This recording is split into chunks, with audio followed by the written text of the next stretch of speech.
All right, so we covered what money and its main functions, right? So right now we're gonna cover how you measure money. So currency, M1 and M2. We're gonna go over those concepts with this video. So what is currency? Currency, as we talk about, is a piece of paper that you use as money. The US dollar, unfortunately, I don't have any dollar with me right now, but I do have a Brazilian currency called real. So usually it's a paper or coins that are used to purchase goods and services, right? However, a currency is just a really narrow definition of money because, as we explained before, we can use any good as money as long as the person who's going to exchange your good accept that good as money. We can use in prison, ramen noodles, we can use cigarettes, and other cultures we can use different type of goods. So goods, any type of exchange, which has 4 functions, right? Remember those functions. Beside currency, we also can have one thing they call the checkable deposits. In other words, checks, right? So if I write a check in my name, say to pay the student, you guys pay $1 for each of you. I'll write one check for each of you and say, hey, you can withdraw $1 from my bank account. So that check also has a value of $1. So we have a currency, the paper, and also check, which we call the checkable deposit, okay? After that, we have other types of money, which will go over, not over currency, but we're going to go M1 and M2. So how about saving accounts? So saving accounts is a type of account that you get your money, you put it in a saving in an account that the bank is going to use to loan to other people. However, since you're giving the money, you're lending the money to the bank is going to pay you an interest rate. Why the saving accounts is not as liquid as a currency or as a check? Because for saving accounts, if I'm not mistaken, you can just usually have like 6 withdrawals per month. In other words, if I draw more than 6 times, I'm not going to be able to do it without paying a fee, right? So it's not as liquid as having your money in your hand. Because when you have money in your hand, you can do whatever you want. For saving accounts, it's still liquid, but it's not as liquid. So the difference between currency, M1 and M2, is the liquidity we have on each type of money, right? When I also talk about money market fund, mutual funds, so just funds, it pays a little bit more of interest rate in comparison to the saving accounts. However, in order to have those funds, you have to have a much higher initial investment, and probably is much more limit to transaction per month than the saving account, right? So it's less liquid than the saving account. And lastly, we have the certificate of deposits, or CDs, and time deposits. They pay much higher interest rate compared to the MMDA. However, when you do those deposits, you have to leave a lump sum of money with untouchable. In other words, you cannot touch that money for a certain period of time. So when you do that, you will receive a much higher interest rate, but your liquidity decreases a lot because if you need that money, you can't have that money right away without paying a much higher fee, right? So liquidity, we're gonna give the difference between different types of money, right? So M1, which we call, would be all currency in circulation, all dollar bills and coins, and also demand and deposits, in other words, checks. So these would be the most liquid type of currency, or in other words, they would be the most liquid type of money we have in our economy. M2 would be all the M1, all cash we have, plus checks, plus all savings, MMDA, certificate of deposits, and time deposits, right? So we can think about the M1 and M2 more like in a space, right?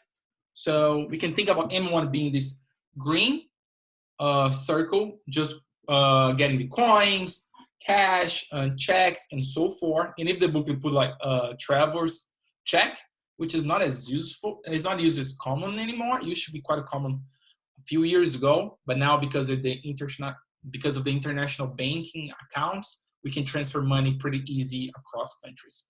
And the M2 would englobe the M1 plus saving accounts, funds, certificate of deposits, and other time deposits. right? So M1 englobes M1 plus a few things more. So the difference between M1 and M2 is the liquidity. As more liquid a money is, belongs to M1. Less liquid will become to M2 and so forth. Okay? So let's talk about a payment system. Sometimes people think the credit card and debit card are money. In other words, but they are not. They're just a useful way to pay something. Cash, we pay for it, so we don't need any other types of device to pay, because cash is already the end of the money circle, right? Pays everything that you want. Is a way of exchange. So banks come up with this really incredible way to make payments. So in other words, you don't have to carry cash with you. You just have to use a card to make types of payment. Usually have two types of payment. You have debit cards, right? So your debit card, you pay right away. So if I go to McDonald's, when I buy a Big Mac, I just get my debit card and pay my Big Mac. So what the McDonald's going to do, going to withdraw money from my checkings account. So my debit card is not an M1 or M2, right? It's just a way of pay, right? Is considered as a type of money. Credit card is, in other words, a little bit different. Credit card is pretty much you getting a debt from the bank.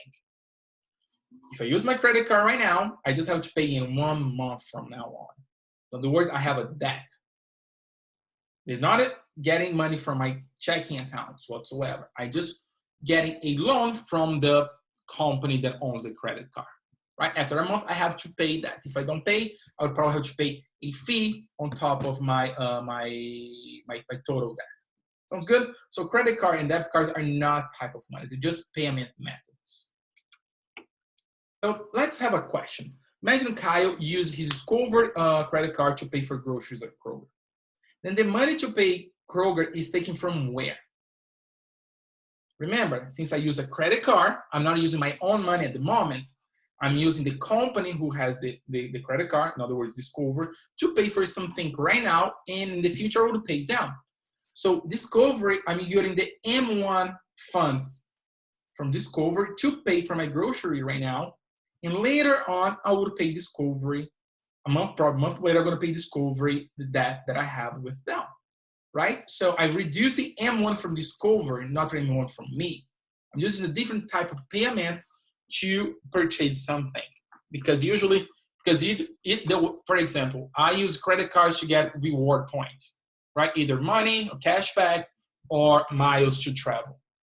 So I don't use my debit card as much as anymore. I use my credit cards because I have an incentive to do so. If I didn't have an incentive, I would just use my debit card. But when I use my credit card, I'm not using my M1 funds. I'm using the bank's M1 funds. Sounds good? So M1 is a really liquid type of currency and money, right? Checking accounts and checks itself. And M2 is a more illiquid type of money. So we have some restriction in how we can use this money. Okay? So let's do a review on financial intermediation. So what is intermediate? So someone who stands between two parties, right? So it's right in the middle.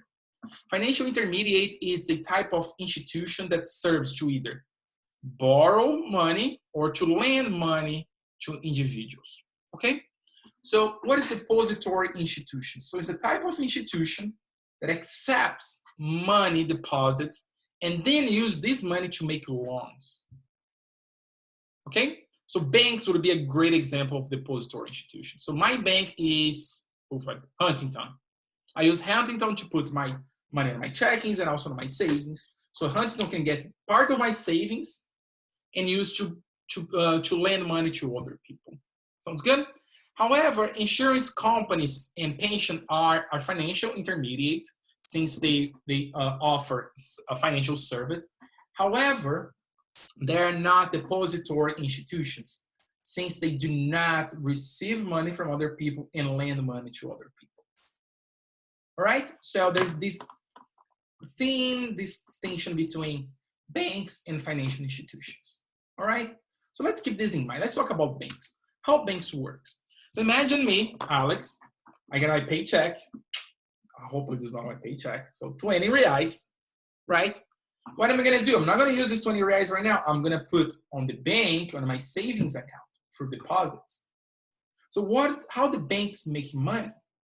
So the bank got this $20 from Alex, and get part of it, he lends, create loans to people who want to borrow money from the bank. What the borrowers have to do? They have to repay the loans, but also have to repay interest. So it's how the bank make money from the interest from loans.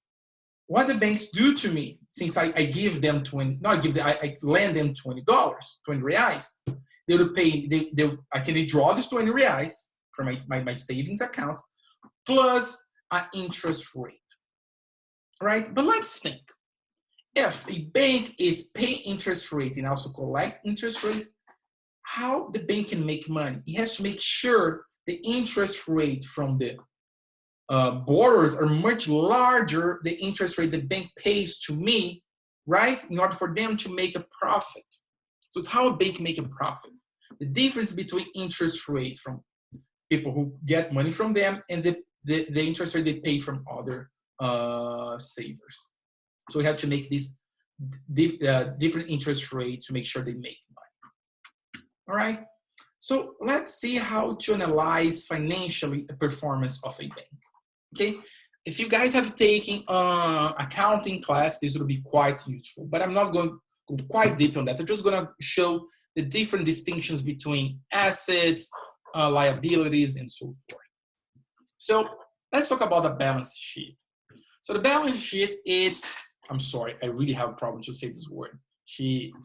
So the left side of a balance sheet reflects the assets of my wife just called, the assets of the bank. On the right reflects the liabilities. In other words, how much the bank owns, okay, owes. In other words, how much they have to pay other people in the future. So, and also on the right side, we can see the owner's equity, the difference between assets and liability.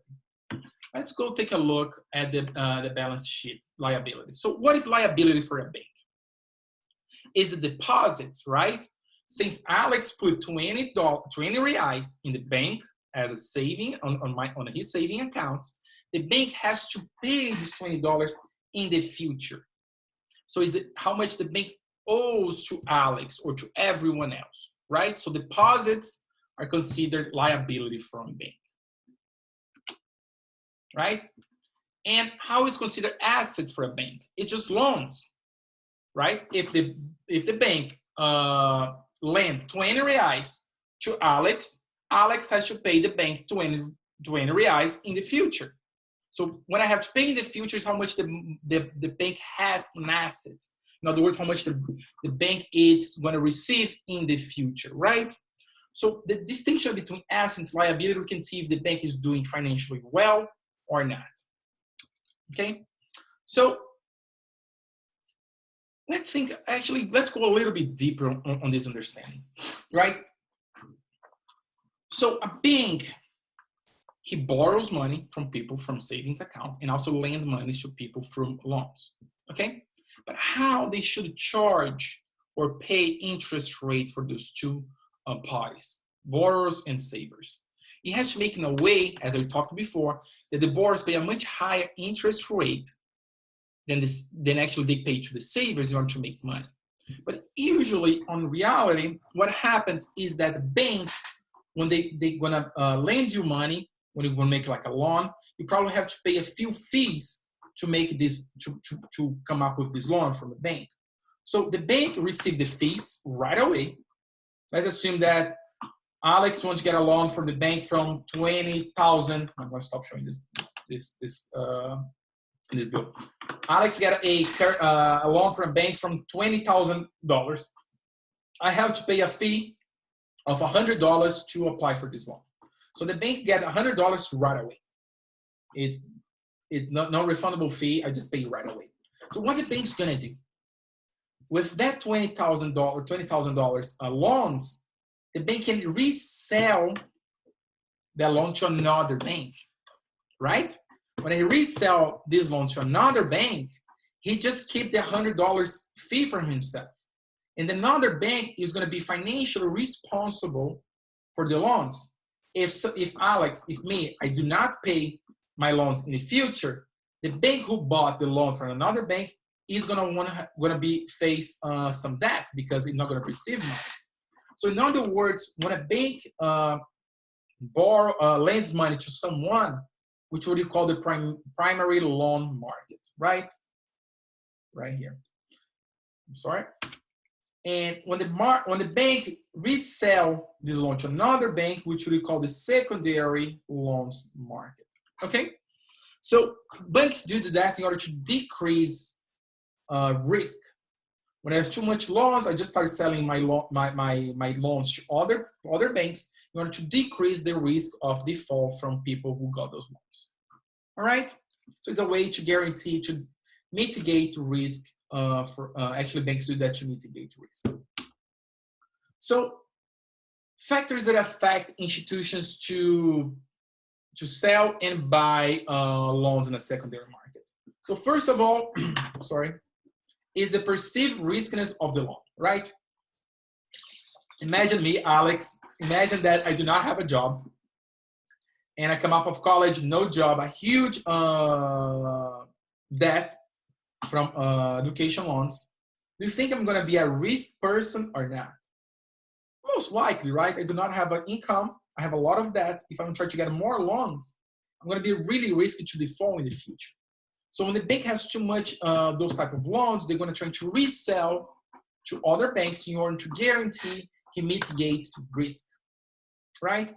And also banks trying to resell loans because of the interest rate spread.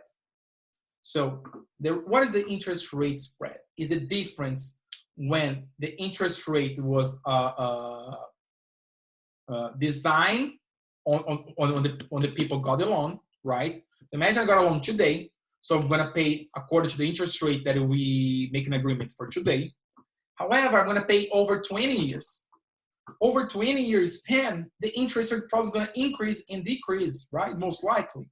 So the bank, when the spread becomes negative, in other words, the interest rate that I agree to receive is much lower in comparison to the interest rates happening right in the economy, I'm probably gonna have a negative spread. So I have to make sure in a way that I decrease my loss. So in other words, what the banks do is trying to negotiate those loans with other banks in order to try to decrease the negative interest rate spread. I hope this is clear. It just makes sure that you guys understand that how the bank makes money, right? Getting interest rates from people and also pay interest rates from savers. Okay, so it's kind of a way that banks can come up with like financial money. Actually, financial money is wrong. So just getting money. Also, banks can get beside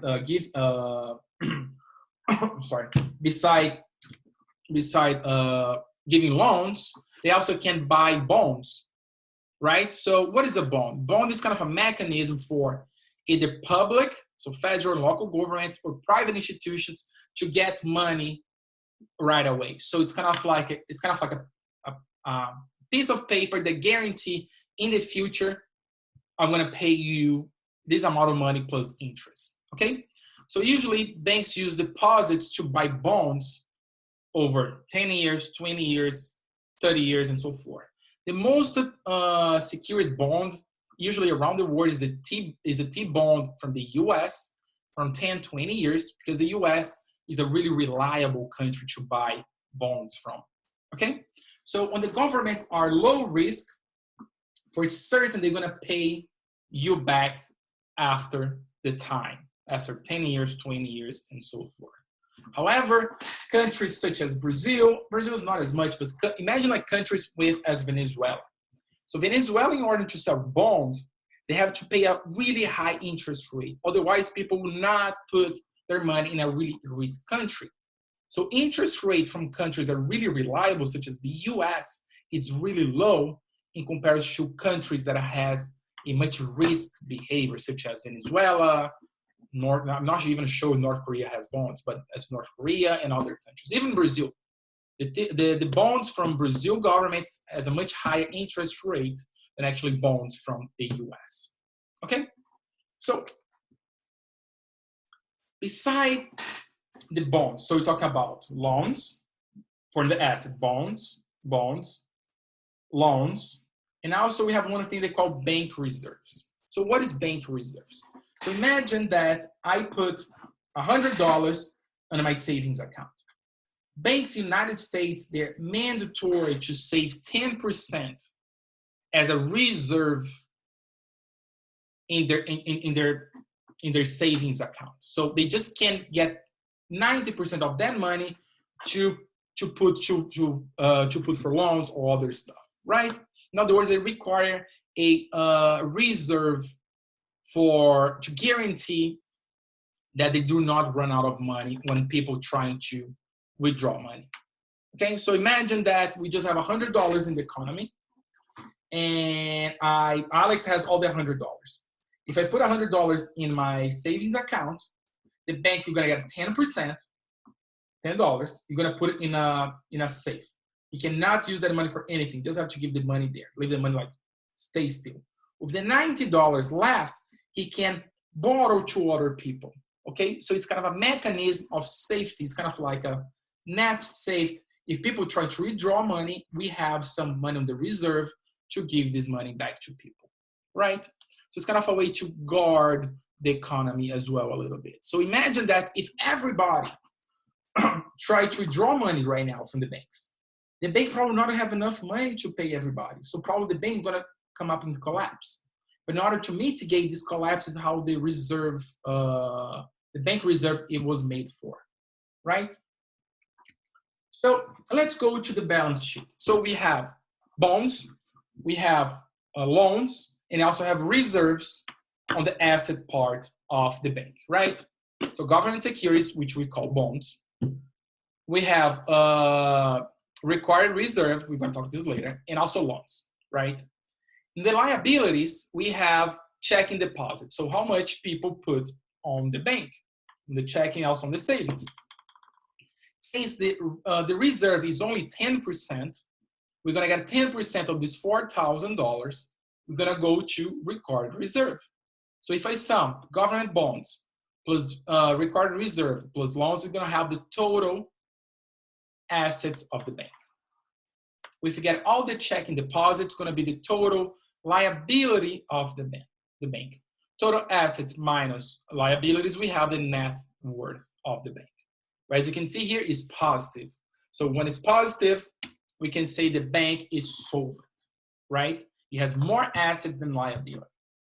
When is the opposite, we have more liability than assets, the bank becomes insolvent, which is a negative. It's a kind of like a negative sign from the economy that the bank has to be doing better, has to improve their financial condition in order to guarantee it's not gonna bankrupt in the future. Okay. So it's kind of like a signal if the bank is doing financially well or not. All the banks who bankrupted, they are already insolvent, really bad insolvent, okay? So let's do an exercise. So South Bank has a deposit of $600 million, right? So $600 million will go to the liability. So the total reserve that a bank has is $30 million, so it's gonna go to assets. Government bonds that the bank bought, it's 80, so also assets. And if the bank sells loans at a market value of $400 million, which is going to be assets, what do its total assets equal? And is the bank solvent or insolvent? All right, so let's calculate the assets. So what is the assets of the bank? Is it $30 million reserve plus the $80 million bonds that the bank bought from the government, and also the loans that the bank give away to people, the value of $400 million. So 400 plus 80, 480 plus 30, 510 of assets, right? So 510, it's lower than $600 in liabilities. In other words, the bank is insolvent because liability is much larger than actually its assets. Sounds good? So it's how you calculate the bank is solvent or insolvent, okay? So what is the purpose of bank reserves? We talk a little bit about that, but imagine that, as I say, imagine if everybody trying to draw money right now, the bank most likely not going to have enough money to pay everybody. So when they create this reserve, is trying to accommodate customers withdraw, because the majority of times, not everybody draw at the same time, but you have to guarantee when a few people do, the bank would have enough money to pay the clients, to give the clients money back. Okay, so the Federal Reserve, the Fed we're talking about, has stipulated 10% minimum. Okay, so the bank can decide to get 10% or more. Right, when they get 10%, what we call the reserve, right? When there's more than 10%, we call excess of reserve. So 12, 15, 30% is just the excess of the reserve, okay? So as I say, usually is around 10%. And usually called the reserve ratio, or they call it RR. So is the fraction of the deposits on reserve, okay? So imagine we got all the deposits, as Alex put $20 on the bank. The bank has to get 10% of the 20 reais and put in the reserve. So 10% of 20 is $2. So $2 will be good to the reserves, right? And 18 bucks the bank can use to make loans to people. Okay, so we just get 10% of the $20, 20 reais, put in a reserve, and the rest he can use to make loans. Actually, to give loans to people, to lend money to people through loans. Okay, that's how it works. So this was a mechanism to avoid bank runs, right? It's a bank failure. Imagine everybody just running to withdraw money from the bank. They're not gonna have enough money, so the bank probably is gonna go just bankrupt. This is what happened for Lehman Brothers in 2007 and 2008. Okay, so let's talk about a little bit how the bank can decide if they wanted to just have the required reserve, okay, or if they want to have excess reserve. So what is excess reserve? As I say, it's having a reserve above 10%. It's 15, 20, 30%. You just have to get 10% minus the actual reserve. So if my bank, Alex Bank, has a reserve policy of 20%, I would have an excess of return of 10%, right? 20% that I save minus the required reserve, which is 10%, it's gonna be equal to 10%. Okay, 20 minus 10 equal to 10%. So the Fed right now, what they're gonna do now? So in order to incentivize money to increase the excess reserve, they have paid interest rate on the excess reserve since 2011. Why the bank would have a positive excess reserve? So in other words, to mitigate their risk. If they think they're really risky right now, has too many, like the majority of their like loans is too risky, they're gonna try to increase excess reserve in order to guarantee you have enough money, in other words, enough assets to pay for possible withdrawal in the future. Okay? So, as I say, when liabilities are greater than assets, the bank is insolvent, right? So how this actually usually happens? When you have a huge drop on the asset price. What do you have in assets again? Government bonds or private bonds, loans, and reserves. So imagine now that government bonds does not change and reserve does not change. Just talk about like loans. If a lot of the families who got loans from my bank do not pay, in other words, the default, I'm gonna have a huge impact on my assets. In other words, my assets are gonna become much smaller. So when this happens, this might create a huge stress on my accounts because now my liability is gonna be probably larger relatively to my assets, that I might become insolvent. So a bank can bankrupt if a lot of these customers do not pay back their loans, right? Because the bank expects the payment in the future.